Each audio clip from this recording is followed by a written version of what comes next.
Nós entendemos e nós acreditamos na estrutura que Jesus deu aos primeiros cristãos,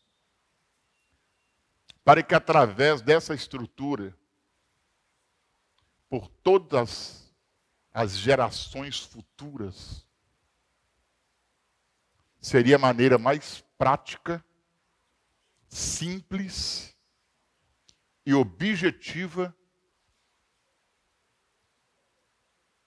que as pessoas que não conhecem a Deus poderiam ter uma experiência com Deus. O que Jesus deixou com os primeiros apóstolos, o que os primeiros apóstolos, a primeira geração de apóstolos, deixou com a segunda geração de apóstolos, o que a segunda geração de apóstolos deixou com a terceira geração de apóstolos, isso até o ano 320 da nossa época. Depois aquela geração de apóstolos, eles perderam a direção. Eles permitiram-se contaminar pelo sistema religioso romano e tomaram a estrutura das religiões romanas e trouxeram ela para dentro do cristianismo. Mas não foi o que Jesus havia deixado, não foi o que Jesus havia ensinado, não foi o que Jesus havia instruído os seus primeiros apóstolos. Então, por 300 anos, a igreja andou no caminho de acordo com aquilo que Jesus havia estabelecido. E foi o tempo em que ela expandiu, foi o tempo que ela cresceu. Foram nesses 3 séculos que até a data de hoje, a igreja do Senhor Jesus causou o maior impacto nesse mundo. Depois desses 300 anos, nós tivemos, em alguns momentos, em alguns lugares do planeta, nós tivemos aqui o que nós chamamos focos de avivamento. O que são focos de avivamento? Focos de avivamento é quando um grupo de cristãos era despertado para uma experiência sobrenatural. Então nós temos foco de avivamento no país de Gales, nós temos foco de avivamento. Os irmãos que costumam e são interessados nesse assunto, um dos mais famosos é o da Rua Azusa, nos Estados Unidos, quando um grupo de irmãos, numa das situações mais caóticas que os americanos estavam experimentando,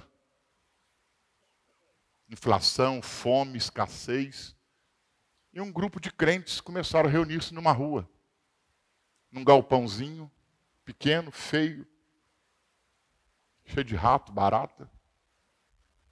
E todos os dias, na hora do almoço, ali eles se reuniam, e eles se reuniam apenas para fazer uma coisa. Se reuniam apenas para orar. E aqueles 20, 30, 40, não demorou muito, já eram 500, já eram 1.000, já eram 5.000, já eram 10.000. Isso lá por volta de 1920, 1930, alguma coisa parecida assim.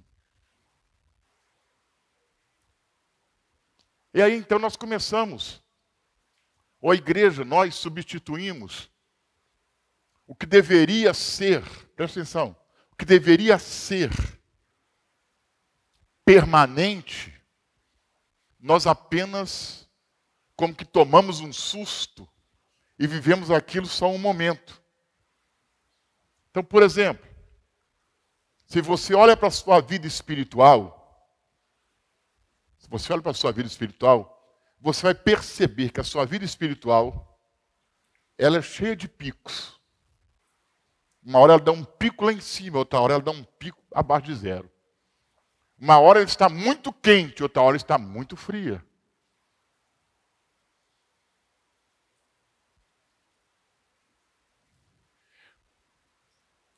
Nós chamamos isso de avivamento pessoal quando você está num pico muito alto.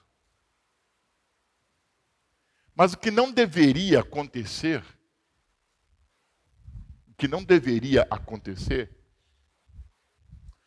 é nós permitirmos que esse avivamento pessoal ele apague.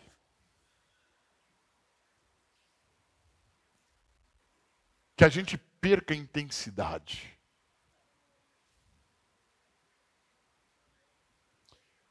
Sabe o que eu entendo, irmãos? De uma coisa que é madura.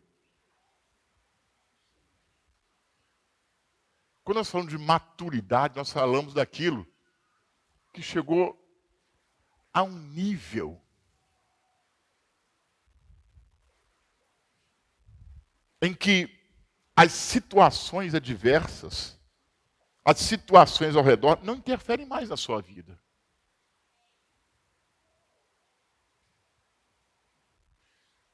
Olha, problema financeiro, problema de saúde, problema de família, problema emocional, injustiças,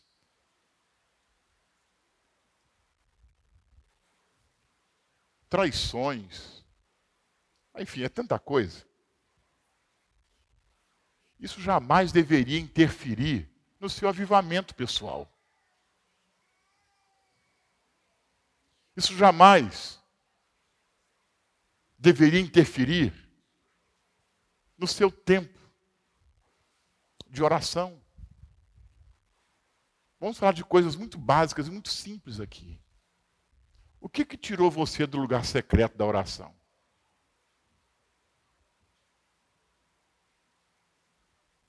Quando você deveria permanecer lá por mais tempo, você acabou saindo de lá.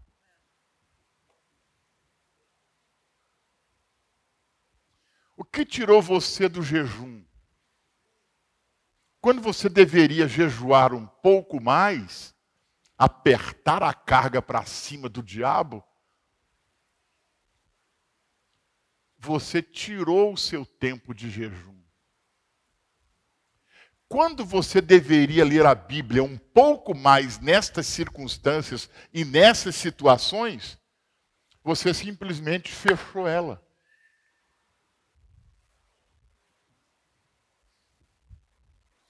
Então, quando nós tratamos de avivamento pessoal, primeiro ponto que nós precisamos entender é que nada de fora pode ou eu posso permitir que afete o que está dentro de mim. Esse é o primeiro ponto que você precisa vigiar na sua vida. Você quer dizer, bispo, quer dizer então que a gente não, a gente sente, a gente é ser humano. Mas é porque a gente sente, porque a gente não pode lidar com aquilo, é que a gente então mergulha mais. Quem está me entendendo? Porque exatamente você sente, você não pode lidar com isso. Então, é quando você mergulha mais. Então, sabe, é como assim, é como se você fosse agora para tudo ou nada. Eu vou para dentro.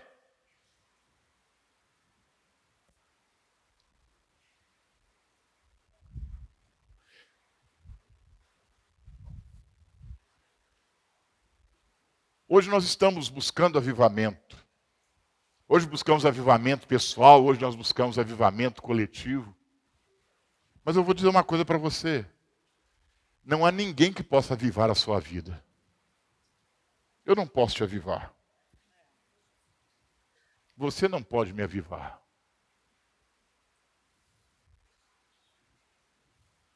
Porque avivamento pessoal é algo que tem que partir de uma decisão do meu coração.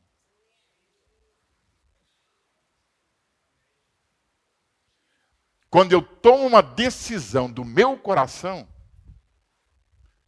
pode ter certeza de uma coisa. eu estou partindo para algo que eu ainda não vivi, que eu ainda não experimentei, que eu ainda não tive. Sabe, irmãos, eu sempre fiquei assim, sem entender. Sem entender. Fala, sem entender. Por que que os irmãos, com mais tempo de igreja, acabam orando menos? Acabam jejuando menos? Acabam tendo menos tempo de leitura da Bíblia? Eu queria entender isso. Esses irmãos merecem ser estudados pela NASA, para saber o que tem dentro da cabeça dessa pessoa.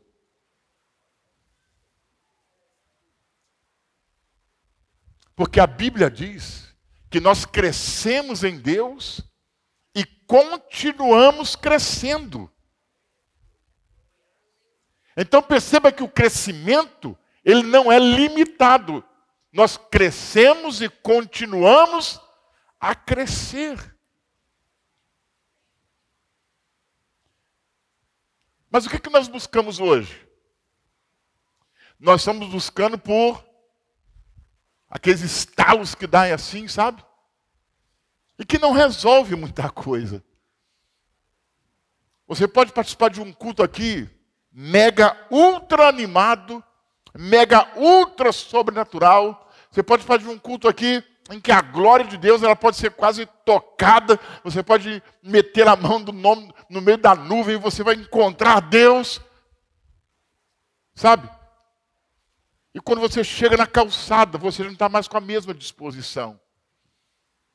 Porque você vem para um ambiente como esse, ou até num ambiente de célula de oração, você vem para um ambiente desse apenas para sentir o momento. Irmãos, eu não estou passando de um show do Roberto Carlos para sentir o momento. Eu quero algo que permaneça. Eu não quero viver uma experiência hoje que vai embora daqui meia hora, que vai embora no dia de amanhã. E semana que vem eu estou aqui outra vez atrás da mesma experiência. Você já viu como que pessoas assim elas agem? O que elas dizem? O culto hoje não foi muito bom. O louvor hoje não foi muito bom. O pastor hoje não estava muito inspirado. Porque você está atrás de uma coisa que você teve semana passada, que você perdeu em 7 dias, e você veio aqui buscar outra vez. Vou te falar uma coisa. Por pior que seja o louvor, por pior que seja a mensagem do pregador, mas no meio de tudo isso você ainda vai ouvir Deus. Porque, irmão, Jesus disse, onde 2 ou 3 estiverem reunidos no meu nome, eu estou presente no meio deles. Então eu não preciso de pregador, não preciso que o pregador prega bem, eu não preciso que o ministério de louvor seja o top da cidade, do mundo inteiro, eu não preciso de Gabriela Rocha, eu não preciso de nada disso. Eu só preciso reunir num lugar, num ambiente, onde, em nome de Jesus, Ele está presente. E nesse ambiente, eu não quero uma experiência para suprir uma que eu tive e perdi. Eu quero uma experiência para acrescentar aquela que eu já tenho.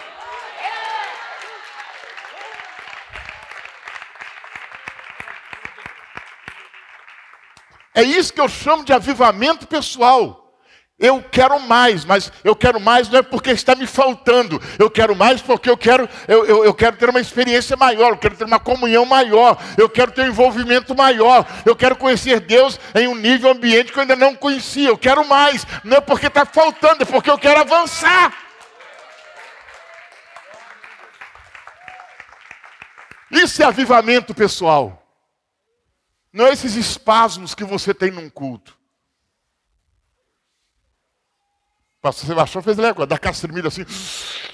Isso é espasmo espiritual, irmão. Tremeu e acabou.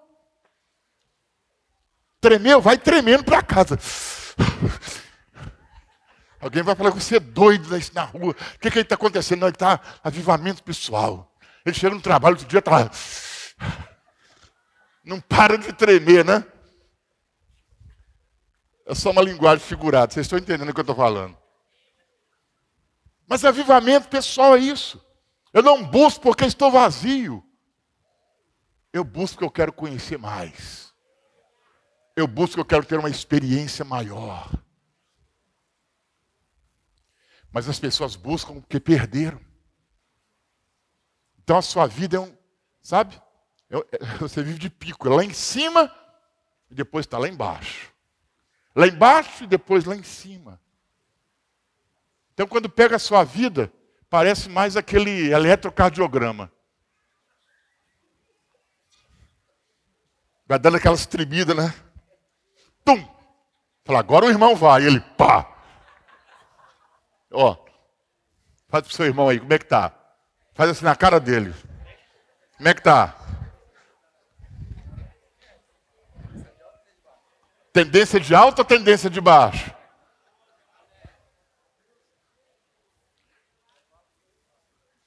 Ou está andando de lado? Quem está me entendendo, diga amém. Então eu preciso buscar avivamento pessoal, eu preciso permanecer no avivamento. Não é esvaziar para encher. Não é esvaziar para encher.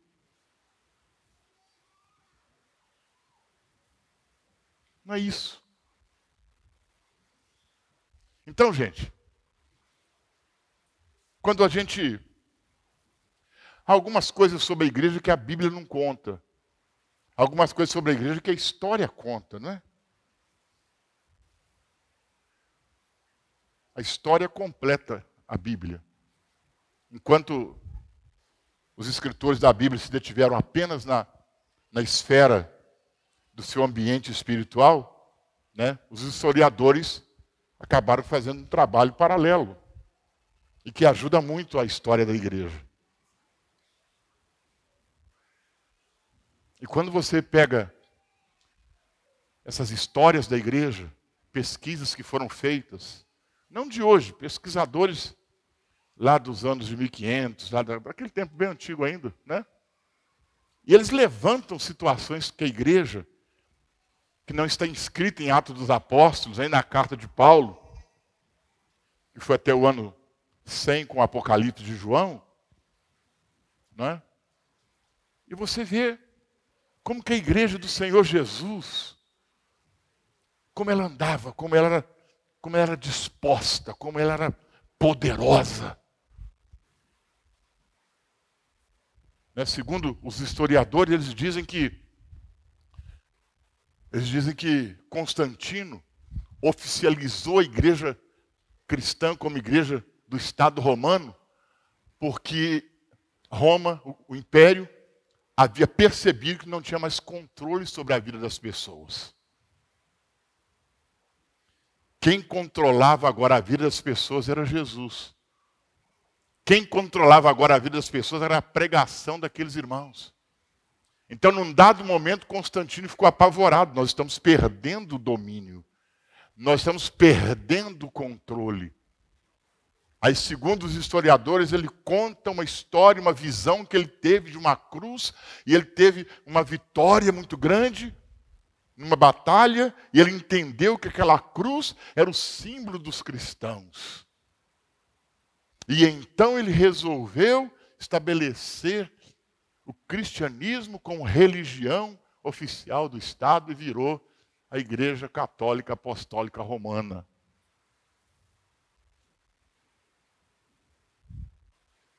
E aí então a igreja perdeu o seu avivamento pessoal. Como estão me entendendo? Aqueles irmãos não precisavam de um culto para ter avivamento. Você não entendeu o que eu disse. Eles não precisavam de um culto com uma boa música para ter avivamento.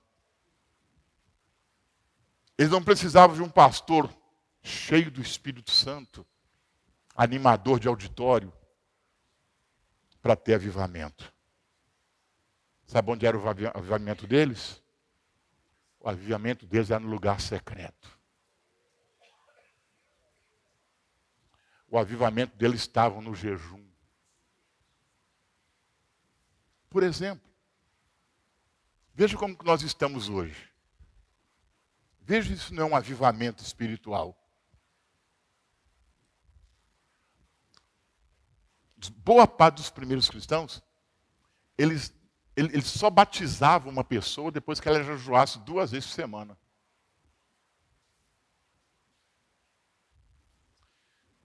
Depois que ela pegasse o hábito de jejuar 2 vezes por semana, ou melhor, na semana do batismo, ela tinha que jejuar 2 vezes. Se ela não jejuasse 2 vezes naquela semana, não era batizada. Percebe que eles não estão importando com nenhuma outra coisa? Eles não estão importando com nada. Ou seja, o novo convertido já está aprendendo. Você quer ver uma vida vitoriosa? Quer ver uma vida avivada? Quer ver uma vida de comunhão com Deus? Quer ver uma vida com autoridade plena sobre Satanás? O primeiro ponto que você tem que aprender é jejuar 2 vezes por semana. E a igreja dos primeiros cristãos jejuavam 2 vezes por semana. Você diz, mas os fariseus jejuavam 2 vezes por semana? Também. Mas os cristãos também jejuavam 2 vezes por semana. Só que os fariseus jejuavam para mostrar para os homens que eles estavam jejuando. Os cristãos não, eles jejuavam para Deus como dependência de Deus.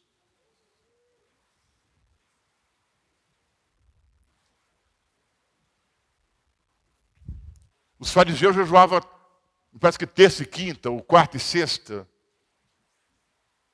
E os cristãos jejuavam tipo assim. Eu não me lembro os dias que os fariseus jejuavam. Se fosse terça e quinta, os cristãos jejuavam quarta e sábado. Só para não bater no mesmo dia. Mas enquanto os judeus, os fariseus jejuavam para mostrar aos homens que jejuam, os cristãos iam para o lugar secreto. Como Jesus disse, quando vocês jejuarem. Veja, irmãos, olha para mim. Ele não diz quando a igreja jejuar. Ele diz quando você jejuar. Eu não preciso da igreja fazer uma campanha de jejum para mim jejuar. Veja como que nós estamos tão pobres espiritualmente. Se tem uma campanha de jejum na igreja, tem irmãos que entram nela já até murmurando. Ai, meu Deus, já vem esses 7 dias de jejum de novo. Meu Deus, mais 7 dias jejuando. Você não precisa de avivamento, não. Você está precisando de ressurreição, porque você já passou do limite do apodrecimento da morte. Você está pior do que Lázaro. Está em decomposição, já se decompôs. Que tinha que estar no seu coração assim, meu Deus, eles não vão falar mais uma semana de jejum nessa igreja, não. Ô, gente, esse mês vai ter um jejum para toda a igreja, não? É ou não é? Então já está em estado de decomposição.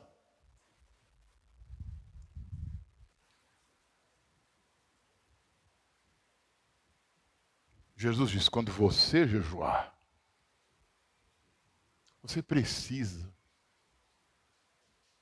Diga para quem está do seu lado, você precisa entender que não é com todos, é com você e comigo.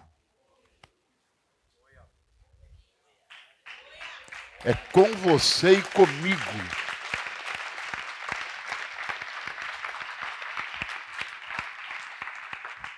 O Senhor não está buscando uma igreja em jejum, o Senhor está buscando uma pessoa em jejum. Há um texto que me vem à lembrança, não sei o endereço dele, mas está escrito na Bíblia, pode acreditar em mim? Quando ele diz assim, olha, procurei alguém que estava na brecha e não encontrei. Procurei alguém que estava na brecha e não encontrei. O que significa? Deus estava ansioso para se revelar a alguém, Deus estava ansioso para se mostrar a alguém. Deus estava ansioso por manifestar o seu poder através de alguém. E ele procurava esse alguém e ele não encontrava. Não encontrava alguém no jejum, não encontrava alguém no lugar secreto de oração, não encontrava alguém olhando, examinando as profecias, alguém olhando, examinando a sua palavra, ele não buscava, ele não encontrava. Ezequiel 22, 20. Projeta aí Ezequiel 22, 20. 22, 30. Ezequiel 22, 30. Ele procurava. Então veja, ele não estava procurando o povo de Israel. Ele não estava procurando os líderes da igreja. Ele estava procurando alguém. Busquei entre eles um homem que tapasse o muro e se colocasse na brecha perante mim, a favor dessa terra, para que eu não a destruísse, mas a ninguém achei.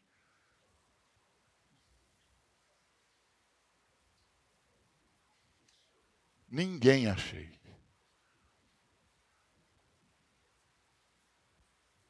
Ninguém. Diga ninguém. Agora imagine, irmão, no meio de todo Israel, Deus procura um e não acha. Deus quer fazer uma obra poderosa no meio da sua família, mas não acha você. Deus quer salvar seu filho, seu marido, seu pai, sua mãe, sua esposa, mas aí ele procura e não acha.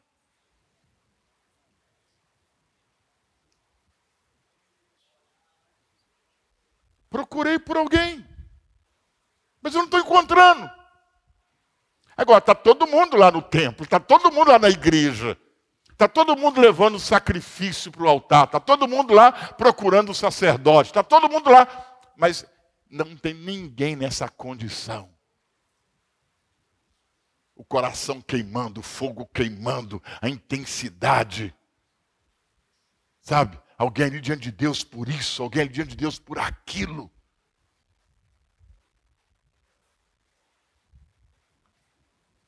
Quando a gente perde o avivamento pessoal, nós perdemos a referência de Deus, gente. Você perdeu o avivamento espiritual, Deus sai de cena. Deus sai de cena. Fala para quem está do seu lado. Quando você perde o avivamento pessoal, Deus sai de cena. Por quê? Procurou e não achou, vai procurar em outro lugar. Você já ficou para trás.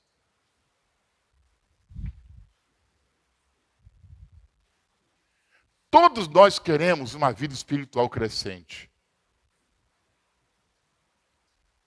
Mas você coloca sobre você algumas condições, você permite que algumas coisas externas afetem você.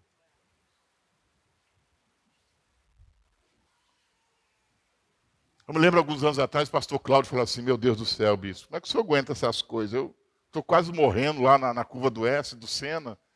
Qualquer hora eu vou encontrar o muro lá e... né?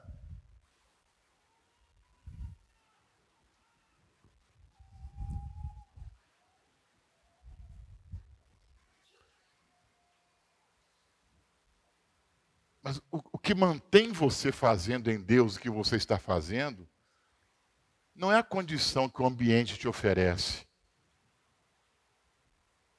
Não é o suporte que as pessoas te dão.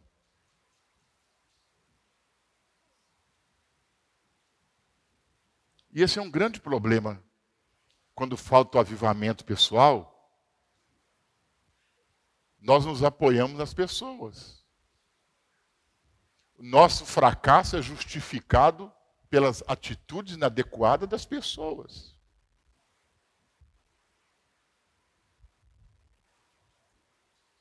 Infelizmente é isso. Vejam líderes que não crescem e multiplicam as suas células. Eles falam dos irmãos. Porque se os irmãos me ajudassem, eu cansei com esses irmãos.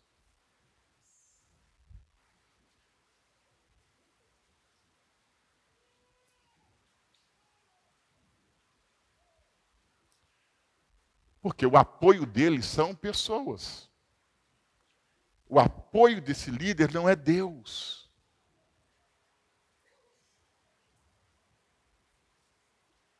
Você veja que ele não põe a culpa nem no diabo mais, ele já põe a culpa nos irmãos. Não é mais nem o diabo, o negócio é tão terrível que do diabo agora já foi para os irmãos. Que isso? Não, eu já encontrei irmão que falou assim, ô bicho, se fosse demônio, tinha saído, mas... Então tem uma coisa na sua cela pior do que o diabo.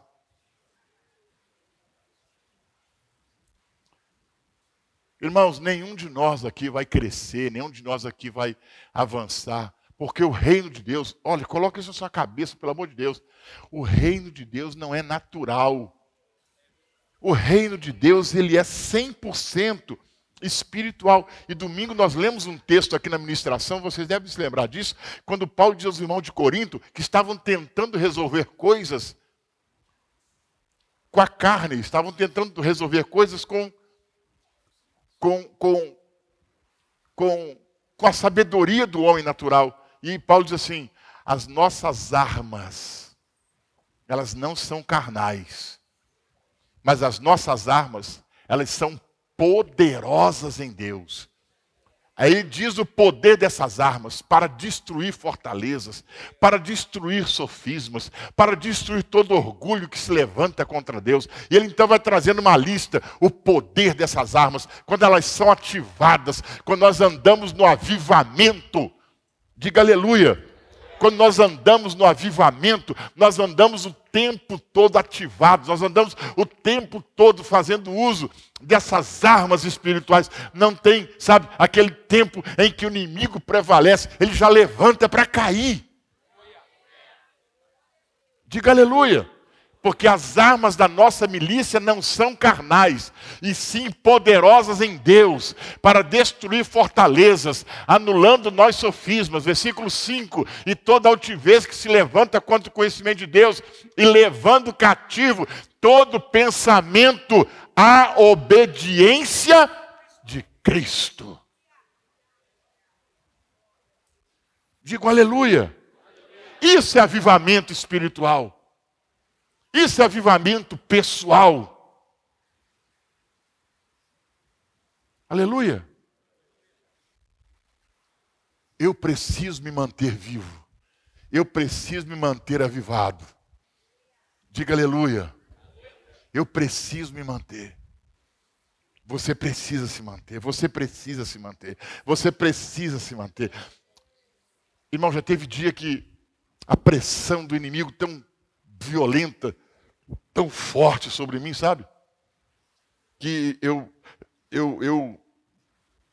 ajoelhava para orar e eu falava meia palavra e daí a pouco eu estou no chão deitado, gemendo, literalmente gemendo.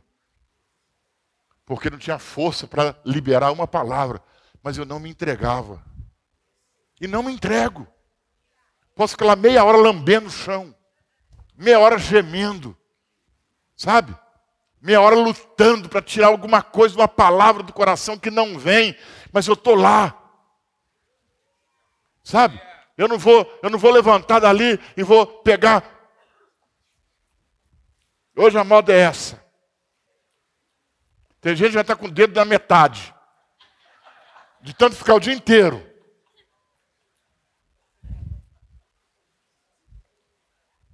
Aí você é aquele crente bem pentecostal. O que tinha que estar pela metade é o seu joelho.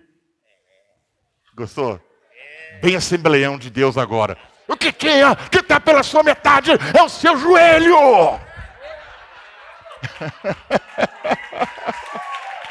Mas é o seu dedo que está pela metade. É o seu dedo, ó.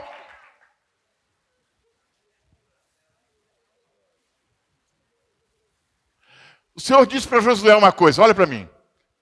Quando Moisés morreu, Josué foi levantado por Deus para continuar a missão e levar o povo na terra prometida.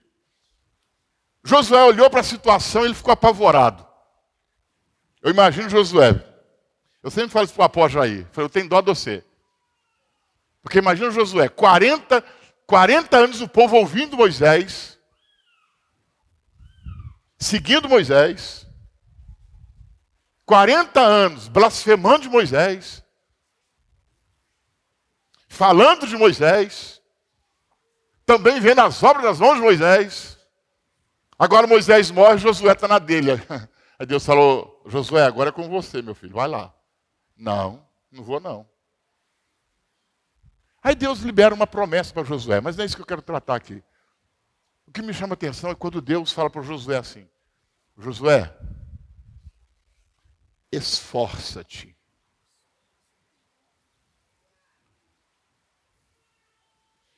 E tenha muito bom ânimo.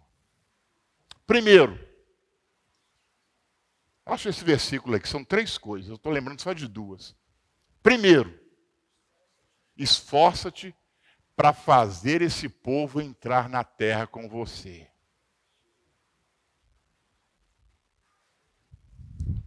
O que Deus está dizendo? Deus está dizendo, ô Josué, você já sentiu o drama 40 anos com Moisés.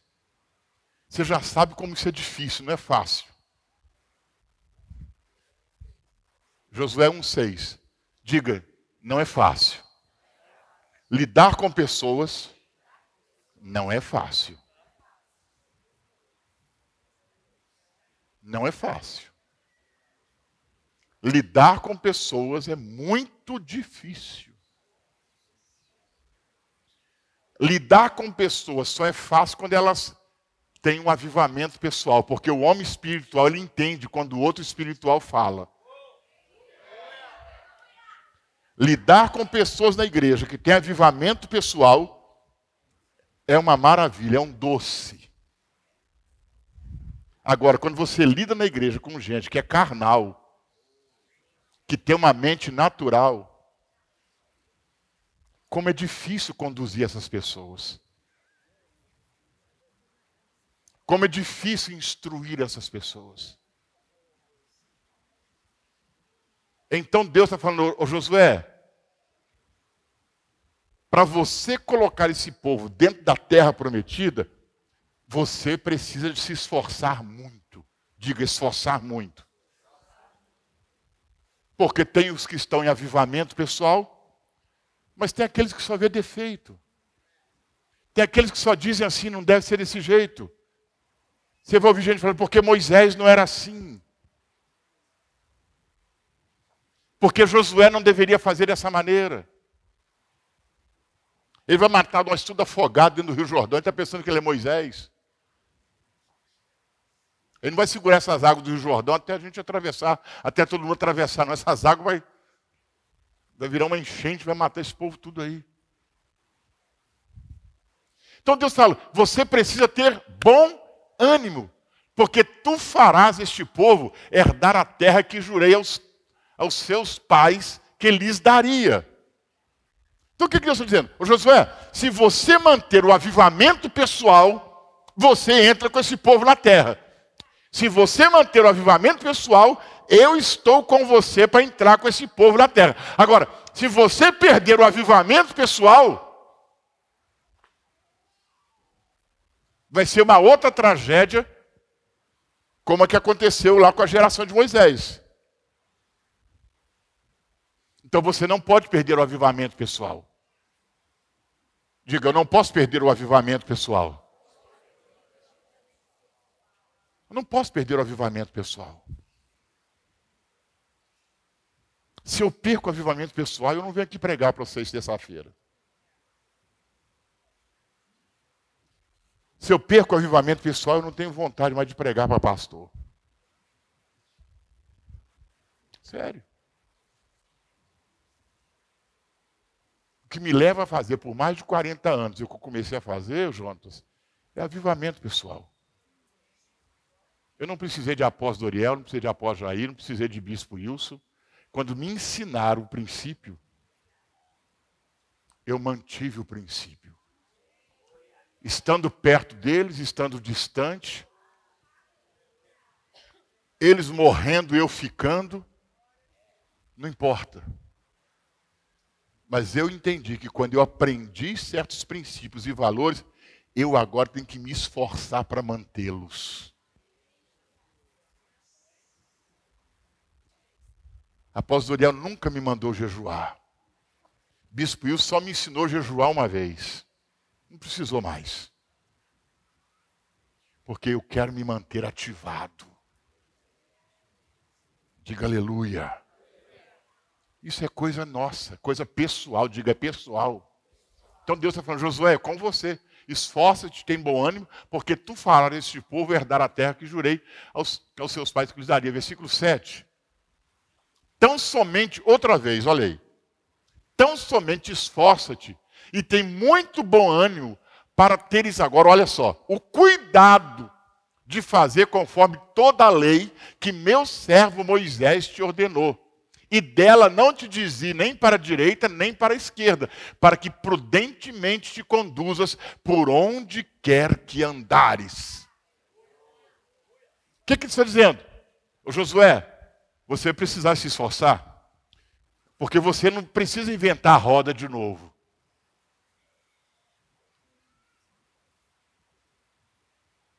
Porque o ser humano, depois do pecado, todas as gerações de seres humanos, de Adão para cá, eles acham que sempre pode fazer a coisa melhor do que o outro. Então Deus está falando, ô Josué,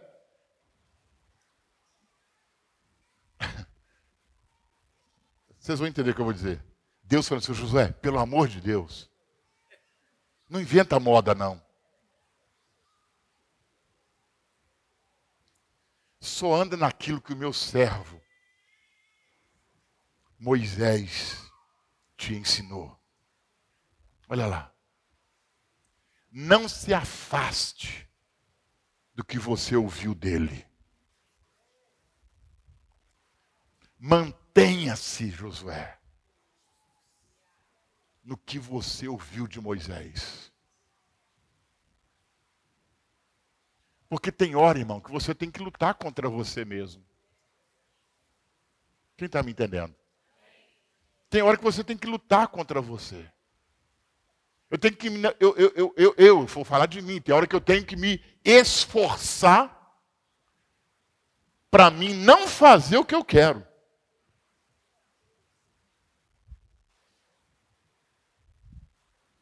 Porque já recebi instrução, já recebi direção, já me deram uma visão,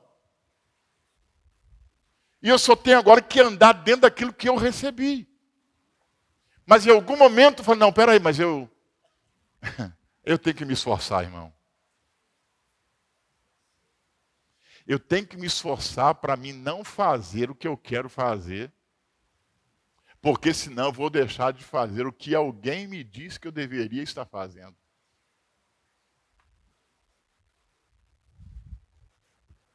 Quem me entende, diga amém. Sumiu o versículo. Volta. E não se aparte da tua boca o livro desta lei. Antes medita nele dia e noite, para que tenhas o cuidado de fazer conforme tudo quanto nele está escrito. Porque então farás prosperar o teu caminho e então prudentemente te conduzirás. Irmãos, isso é ou não é avivamento pessoal? Você está entendendo o que é um avivamento pessoal? Agora, todo avivamento pessoal, ele parte de um esforço. Todo avivamento pessoal, ele é mantido, ele é preservado por uma disposição do coração de, em situações adversas e contrárias, continuar fazendo o que vinha fazendo.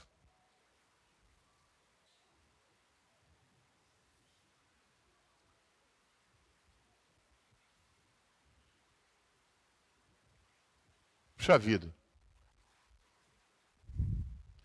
Tem pessoas que fazem 7 dias de oração e a resposta não vem no tempo que ele espera. Quando a igreja chama outra vez todo mundo para orar 7 dias, ele não vem mais. Eu já fiz isso.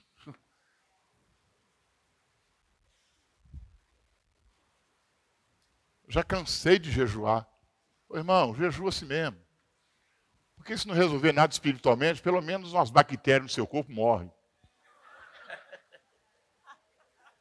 Se você não crê mais no benefício espiritual do jejum, ele tem benefício físico para a sua vida. Pelo menos saúde você vai ter. Não espiritual. Ou você acha que quem faz o jejum intermitente tem comunhão com Deus? Não, está jejuando para o corpo. Eu não jejuo para o corpo. Eu jejuo para Deus. Amém? Tem muita gente jejuando para o corpo.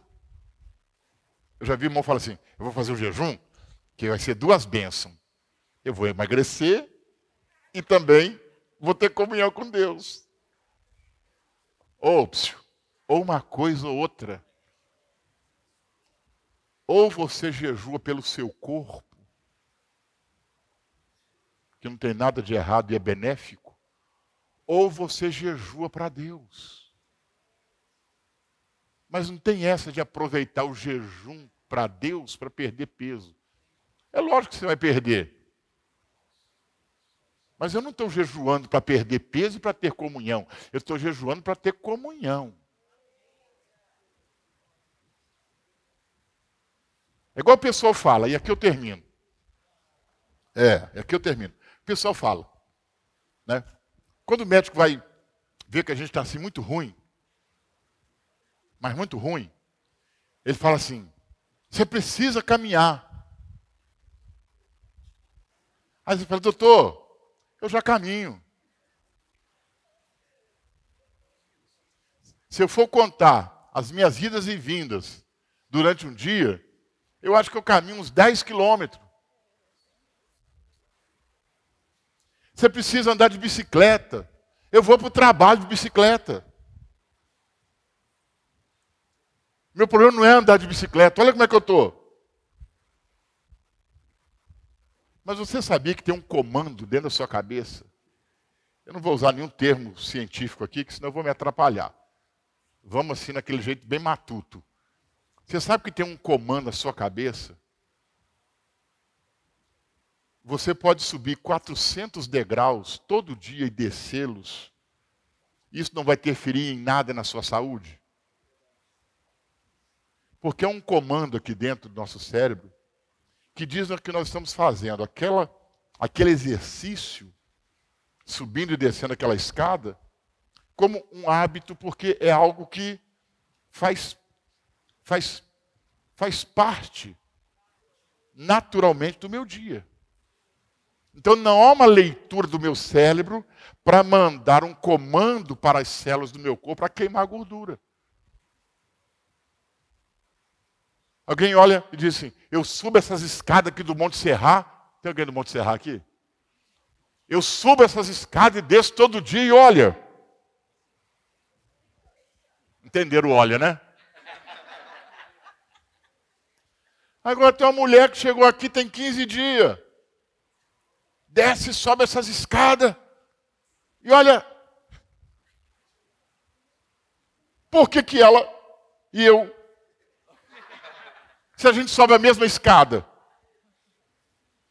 Mas porque uma tem um comando. Eu estou subindo e descendo essa escada, mas está vindo um comando.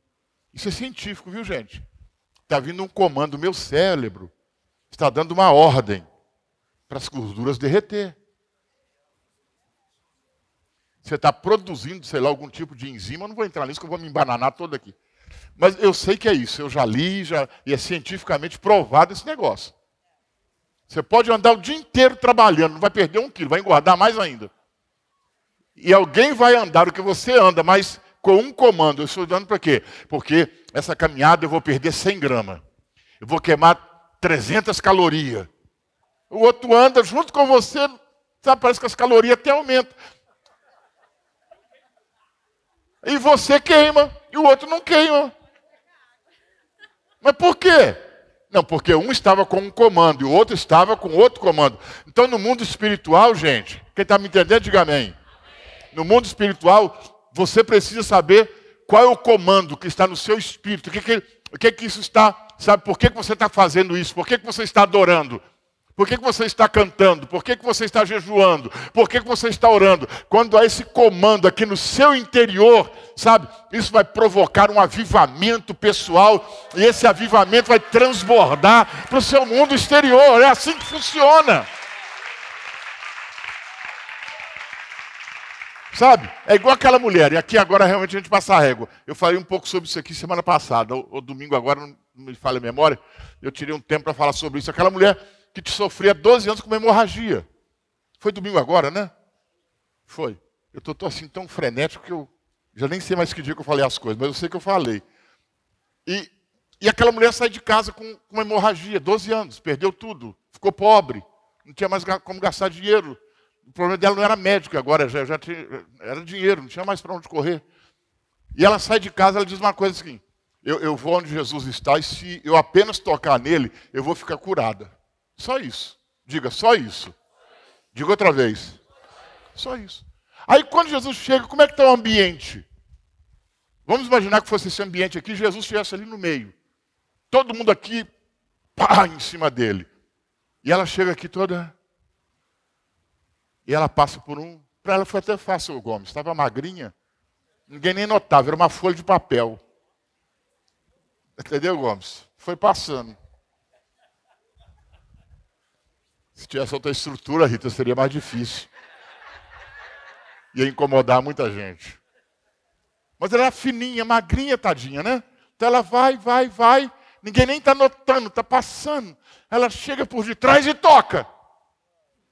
Quando ela toca, olha isso. Quando ela toca, Jesus, quem me tocou?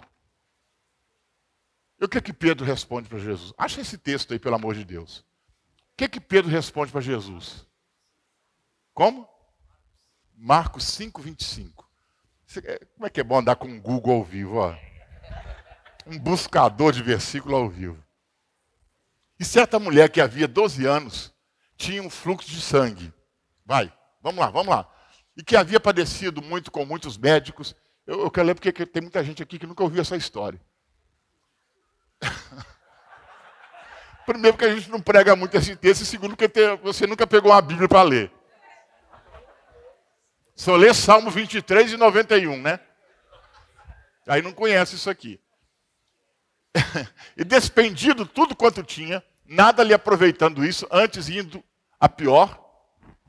Vamos, 27. Ouvindo falar de Jesus, veio por detrás dele entre a multidão e tocou na sua vestimenta. Porque dizia, se tão somente eu tocar nas suas vestes, eu sararei. E logo que lhe secou a fonte do seu sangue, e sentiu no seu corpo já estar curado daquele mal. E logo Jesus, conhecendo que a virtude de si mesmo saíra, voltou-se para a multidão e disse, quem tocou na minha roupa? E disseram os seus discípulos, vês que a multidão, e dizes, quem me tocou? E ele olhava em redor para ver a que isso fizera.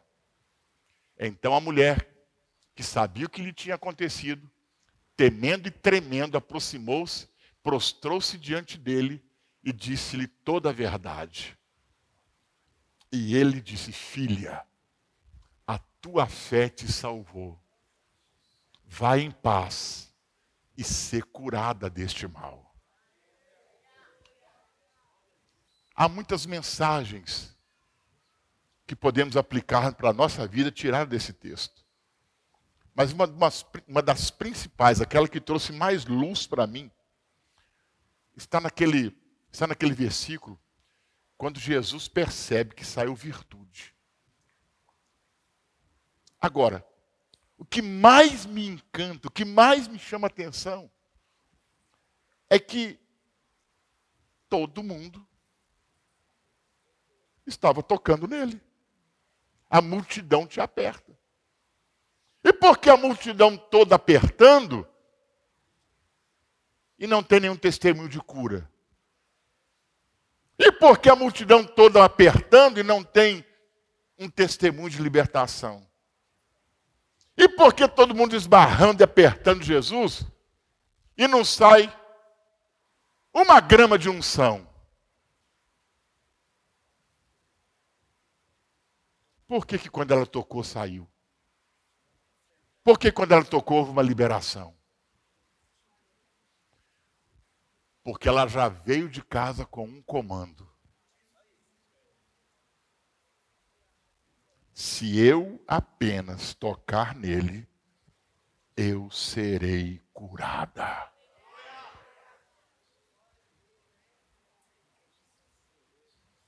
Deu para entender, gente? Quem entendeu isso, diga amém. Por isso eu disse para você aqui no começo. Como você vem para um culto? Como você vai para uma célula? Quando você abre 1, 2, 3 dias de jejum, o que está aqui dentro? O que está sendo liberado em cima desse jejum e através dele? Quando você entra numa pancada de oração mais forte, o que está sendo liberado? O que está vendo? O que vem dentro do seu coração, sabe? Que vai fluir através daquela oração. Então guarde isso. Só caminhar não emagrece. Tem que ter um comando. Para o seu corpo entender por que você está caminhando. Então, quando você jejuar, o mundo espiritual precisa saber por que você está fazendo isso. Para que você está fazendo isso. Não é jejuar porque a igreja jejua. Nem orar porque a igreja ora. Não é porque Jesus mandou. Não é porque Jesus disse que você tem que orar. Não. Não é por causa disso. Porque quando eu oro, eu tenho um comando aqui, ó. Eu sei o que eu sei o que eu sei o que eu quero. Por isso que você precisa manter o seu avivamento pessoal. Diga aleluia. Aí você vai sair desse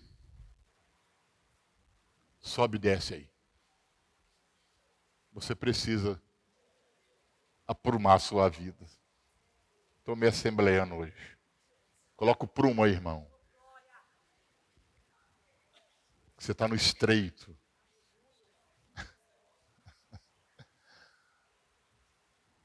Os irmãos me entenderam? Então, quando há avivamento pessoal, sua vida pessoal vai bem. Diga, quando há avivamento pessoal, a minha vida pessoal vai bem. Minhas finanças vai bem.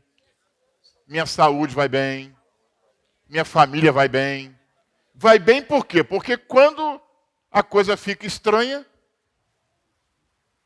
eu já chego abafando. Eu não deixo aquilo me cobrir. Eu não deixo isso me abafar. Eu já chego abafando em cima, porque eu já estou no pico. Eu já estou a 1000. Eu não tenho que sair de 0 para chegar a 1000 para poder correr junto com aquilo ali e ultrapassar. Não, eu já estou. Já estou na pista, já estou correndo, já estou voando. Por quê? Crise sempre vai existir, gente. Sabe? Desafio sempre vai existir. Problema até você morrer. Não tem jeito. Então eu tenho que estar sempre lá em cima. Porque até eu aquecer, irmão. Sabe? Lembra daqueles carros antigos de manivela? Nhen, nhen, nhen. Até pegar. Entendeu? Até pegar. O inimigo já bagunçou você, já colocou o pé na sua garganta. Então, guarda esse texto que a gente leu no final. É assim que você mantém um avivamento. Pessoal, vou ler a Bíblia hoje, mas vou ler a Bíblia para quê? Eu quero um comando de Deus para a minha vida. Eu quero uma palavra de Deus para a minha vida. É isso que eu quero. Então, se você quer uma vida espiritual crescente, prevalecente, busque e mantenha o avivamento pessoal. Se queremos células que crescem, que multiplicam, que prevalecem, busque o avivamento pessoal. Quer ser bem-sucedido nos seus negócios? Busque o avivamento pessoal. Diga aleluia. É assim que nós, eu e vocês, vamos sair da linha da mediocridade e vamos para a linha dos heróis da fé. Você precisa sair da média. Nós precisamos crescer.